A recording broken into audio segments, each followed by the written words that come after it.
All right, real time now. Taking it from story to finish of a 3 paragraph, not a 5 paragraph paper because it's midnight and I need to go to bed. Looks Like Rain by Ryan Dunham. I'll read it to you. Call it futurity, call it happenstance, call it fate. Delilah has never seen the rain. The sun has always followed her. Where are those? She howls. We're at the park and I'm watching 2 octogenarians feed 2 pigeons cornbread. Lifelong lovers introducing the chirpers to their lifelong mating partners. I can't tell if Delilah is inquiring about the octogenarians, 80-year-olds, or the pigeons or the cornbread, until I turn around and follow her eyes to the sky. The sky is birdless, octogenarianless, cornbreadless. The only thing keeping clear blue from entering our eyes are the proverbial rain clouds. Or if you're Quebec, just, forest fires, smoke. Yeah. Hey, future us. Did it finally clear up? We hope so. I like to breathe in my house one day without eyes watering and coughing. Why aren't they white? She shouts, the semblance of racism instantly, and neither the pigeons nor the cornbreads are offended. The octogenarians can't hear a word she says. Why don't they look like marshmallows, like cotton, like fluffy bunny rabbits? How do you tell an adult about the rain? The things we assume people know, the things we take for granted as common. You don't want to come across pedantic. You don't want to come across like an ass. I coo to try to lure the pigeons over for misdirection. I complain about the government and the youth of the day and the cost of a gallon of milk. But the octogenarians still can't hear me. A raindrop hits my forehead and I tell Delilah it's just sweat. But it's so cold, she says. I'm running out of time. We should go, I suggest. Tick. It's getting late. It's only 12:30. It's almost true. Talk. The octogenarians are out of cornbread. The pigeons look upset. Aren't you hungry? We just had lunch, Jack. Don't you have to go to the bathroom? I went before we left the restaurant, remember? Don't you need to check your Facebook, your email, your Twitter, your other email? Nope. Hey, didn't you leave the stove on? Honey, we don't have a stove. Why aren't humans interested in anything else? There has to be something. The pigeons are revolting. They're still hungry. I feel a raindrop on my bare toe and tell Delilah it's just the morning dew. This late? She watches what was once a girl riding a tricycle but is now a giant blob merge with what was once a turtle chasing a family of cartoon coffee mugs but is now a gray mess. Those are clouds, by the way. She seems unfazed, her imaginative mind at work. It looks like she stops. The octogenarians have submissively given their pigeons their socks and loafers. The pigeons are not satisfied. Their hunger has not been assuaged. We have to go, I tell her. I look at the pigeons. I look at the sky. What? Why? I'm pregnant. Huh? Your father's dead. Honey, this is not really the time to bring up the past. It's Armageddon, I tell her. We have to run for shelter. Get to the chopper. We have to run to shelter. She turns to me, the vision going from one storm to another. Honey, please, can we just enjoy this afternoon? The pigeons are demanding the octogenarians' pants. They're demanding their underwear. A raindrop falls on a spot just below my belt, and I point to it in the way that says, see, Delilah, I need to use the bathroom. She knows I'm lying. She knows I have something to hide. Is it another girl? No. Is it another guy? What? No, definitely no. Oh, geez, Jack, are you some sort of freak? The pigeons are demanding their octogenarians' flesh. They're demanding their souls. Young Skywalker. That's not part of it, but it should be. A raindrop falls on the tip of Delilah's nose and she screams, ah! And it's here that I realize that my forehead burns, my big toe itches, my crotch tingles. What is this? The rain has dyed Delilah's hair a whitish gray, grayish white. What are those things in the sky?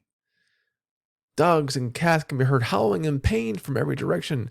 I turn in the fog and I see the shadow of 2 giant birds, one hunched over, one with a cane in his right talon. Delilah's go to the car. As we walk towards the car, the fog becomes thicker. The enveloping howls become more harrowing. The rainbow becomes more acidic. It's called rain, I tell her. It's usually not this bad, but it's coming down hard. She's crying and tears cool down her face. They soothe her. Through the fog, I find the car door and help Delilah into the passenger seat. I run around the hood as fast as the weather will allow me. And when I'm in the car, I comfort Delilah. It's okay. I turn on the air conditioning because it's hot. I turn on the radio because it's silent. I turn on the windshield wipers and two giant, crinkly-faced, liver-spotted members of the avian family stare back at us. You'll be fine. I tell it trembling. I tell it trembling. Delilah, I swear. And I start the car. So that's It Looks Like Rain by Ryan Dunham. You can find it in One More Than 30, I think, by Ryan Dunham. All right. So if you're in my 102 class, we need to find some techniques and we need to find them fast. I know imagery and tone, right about boom, boom, right there. Probably, crinkly liver spot imagery. So I'm going with imagery. Let's do that one. I'm going to write this paper. I'm going to write to a paper. Where's my page break? Insert page break. Insert. I think most of it just me clicking on insert as words not responding. So as I do this, I'm going to pause and let my word respond. And that's the last time I go there. No. I'm going to type this up real quickly, just from the top of my head. I'll call it Paranoid. I've been listening to Black Sabbath lately. You should title your essays. Let me see, introduction. Can deceit. I'm doing what's a hook first, like morally justified. That's good enough. And then I'm introducing this title. It Looks Like Rain. I can spell today. By Ryan. Yeah, you can just do Dunham, but sure, some people like saying the person's first name the first time with the last name. No. Is a fabulous. How do I spell fabulous again? Fabulous story about a young couple. I can't spell it out today. Couple, Jack and Delilah. Great name to be dyslexic with because that L didn't screw me up 12 times. No.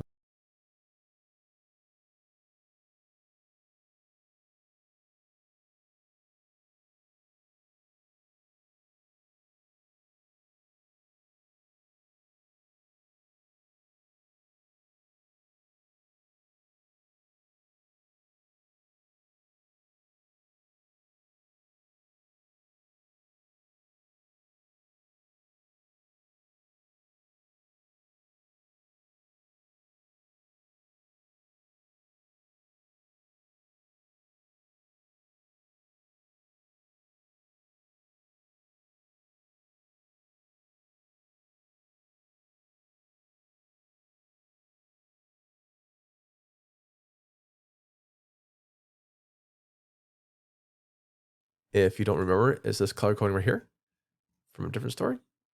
And so here we go. I'm just going to highlight. If you have this sheet out, get it out now. And highlight it with me. Yay. Hook. Hook's going to be yellow, right? Yeah. Hook's yellow. Author of the text. Title of the text. So we're talking about green. This is going to be blue. Blue, not electric blue. Don't sue me. Right. Summary, 1 or 2 lines. Protagonist. That is a log line, which I put in like pinkish color, mauve, fuchsia. Theme is going to be red. You can make up your own colors, especially if you're colorblind, obviously. I'm just trying to get the colors that are kind of basic up. They're tied to here. And then you want to do, it's probably got one color off anyways. Boom. So kind of, yeah, okay, it looks like it. Maybe a little bit much in this one. Maybe a little bit much, maybe a little bit more next time. I don't know. Okay, so we're doing a topic sentence. Where's the topic sentence? This is the body paragraph right here, right? The topic sentence goes with what we just taught for very first one, imagery. And we're using 3 imagery. Boom. Okay, topic sentence.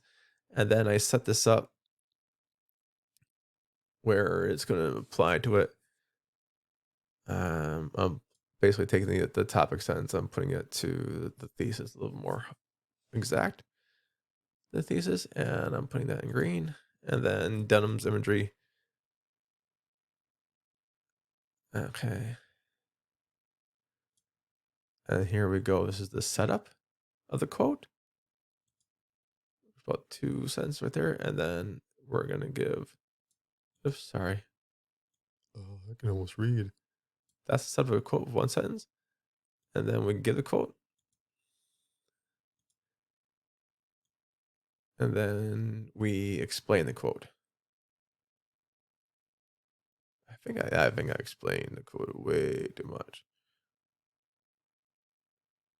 Okay, demonstrates.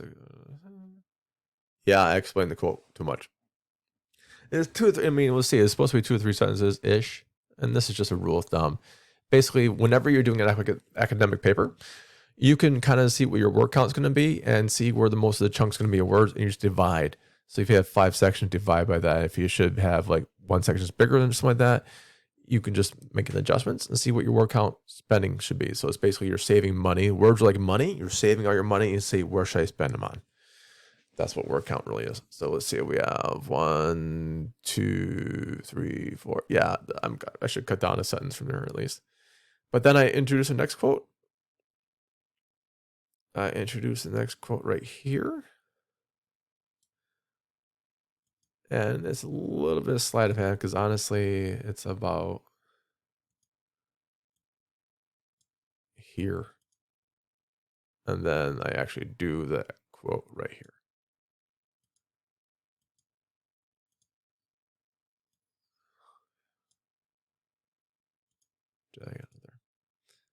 And then I explain it.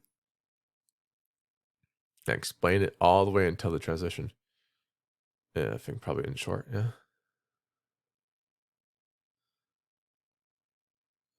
No, right here. So I probably explain it again a little bit too much, but overall it's not bad. And that's about proper. Yeah, maybe one more sentence of setting up right here. This is what visual is nice. And maybe 1 sentence fewer here and 1 sentence fewer here.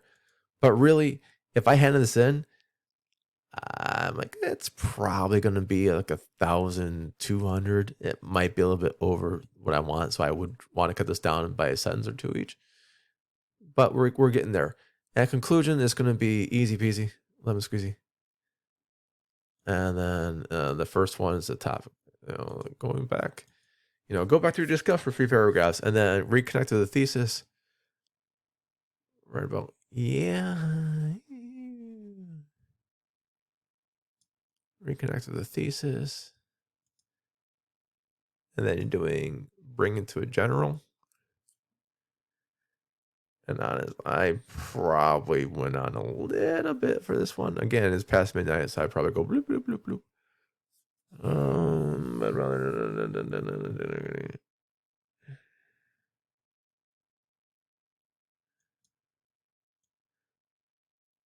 But this might be a little bit longer. Yeah. And then the one to grow on is actually true integrity. See how you can kind of mix within your own sentences, or your own paragraphs, I mean, and sentences. I'm not tired. Oh, I'm not tired. I'm tired. So I'm mixing these in with the same sentence, right? I'm taking them, bringing to general from specific to broad, and then I'm also, I'm doing this. So bringing the general statement from, specific to broad, and then giving them one to grow on.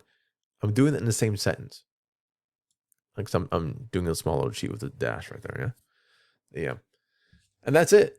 It took, this video took like 21 minutes to do, but that's just the whole thing. If you can do one body paragraph, you can do the other ones. And this is me half asleep. But this is why, like, highlighting really helps. I know I probably went a smidge too much in red. A smidge too much in red. But not that much, really. I mean, just like, I'm like, maybe this much. Like, editing helps, right? I know I did like a sentence too long here and a sentence too long there. And that would just kind of shore it up.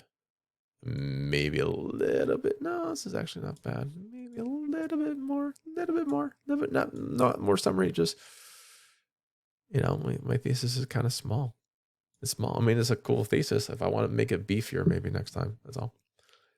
And then I titled it, yay, coolness. Good for me. And I brought the title back. Look at that. I brought the title back. It don't make sense, but whatever. It's like past midnight now. All right. That is me creating a 3-paragraph paper instead of a 5. Remember, if you can do 1 body paragraph, you can do the other 2. It's just following the same recipe. This is simple paint by number stuff. The more you take practices, the better you're going to be. That's all it is. It's just practice. Honestly, how do you get the car to call? A taxi cab. All right. My name is Dr. Joe, and I'm going to bed. Bye.